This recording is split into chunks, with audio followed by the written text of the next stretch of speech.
Got a DT Custom UPR300 out here today. Today we're going to be comparing the difference in sound between an actual dry fire and the Hornady Black 208 grain AMAX round. So here we go.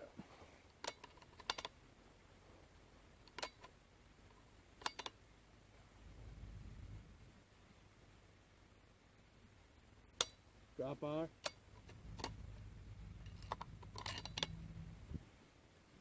AMAX.